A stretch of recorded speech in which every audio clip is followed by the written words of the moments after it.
जालंधराची संपूर्ण कथा। जालंधराचा जन्म आणि अहंकार। प्राचीन काळात समुद्र मंथनाच्या वेळी अनेक अनमोल रत्ने, अमृत आणि अद्भुत शक्ती निर्माण झाल्या। त्याच वेळी समुद्रातून जन्म झाला जालंधराचा, एक पराक्रमी आणि अहंकारी राक्षस। जालंधर हा समुद्रदेवाचा पुत्र होता। तो महासागरासारखा अथांग, शक्तिशाली आणि अजेय होता। जसे जसे तो मोठा होत गेला, त्याचे सामर्थ्य वाढत गेले आणि त्याच्या अहंकारानेही कळस गाठला। असे म्हणतात की जालंधर इतका शक्तिशाली होता की त्याने इंद्रदेव, वरुणदेव, अग्निदेव आणि अगदी यमराजांनाही लढाईत हरवले होते। देवता त्याच्या भीतीने थरथर कापू लागल्या होत्या। जालंधराची कपटी इच्छा, परंतु जालंधराच्या अहंकाराला आता एक नवीन लक्ष्य सापडले होते, माता पार्वती। त्याने ऐकले होते की माता पार्वती या विश्वातील सर्वात सुंदर देवी आहेत। त्याला वाटले, जर पार्वती माझी पत्नी झाली तर मी संपूर्ण सृष्टीचा एकछत्री राजा बनेन। आपल्या मायावी शक्तीने जालंधराने महादेवाचे रूप घेतले आणि तो कैलास पर्वतावर गेला। परंतु माता पार्वतीला त्याच्या कपटाचा सुगावा लागला।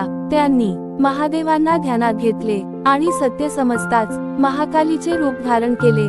जालंधर हे दृश्य पाहून घाबरला आणि तेथून पळ काढला, परंतु त्याने हार मानली नाही। त्याने महादेवांना थेट युद्धासाठी आव्हान दिले। महादेव आणि जालंधराचे युद्ध। महादेवांना समजले की जालंधराने मर्यादा ओलांडल्या आहेत। त्यांनी आपल्या त्रिशूलाची धार आणखी तीव्र केली आणि युद्धासाठी सिद्ध झाले। एका बाजूला महादेव होते, विश्वाचे संहारक, तर दुसऱ्या बाजूला जालंधर, अपार शक्तिशाली, अनेक देवांना हरवलेला योद्धा।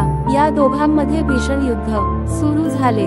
जालंधर महादेवांच्या प्रत्येक वाराला प्रत्युत्तर देत होता, परंतु त्याला एक वरदान होते। तो त्याच्या पत्नीच्या पतिव्रतेच्या बलामुळे अजेय होता। महादेवांनी जालंधरावर वार केले, पण प्रत्येक वेळी तो बचाव करत होता। देवतांना समजले की जोपर्यंत जालंधराच्या पत्नीची पतिव्रता कायम आहे, तोपर्यंत तो अजेय राहील। विष्णूची युक्ती आणि जालंधराचा अंत।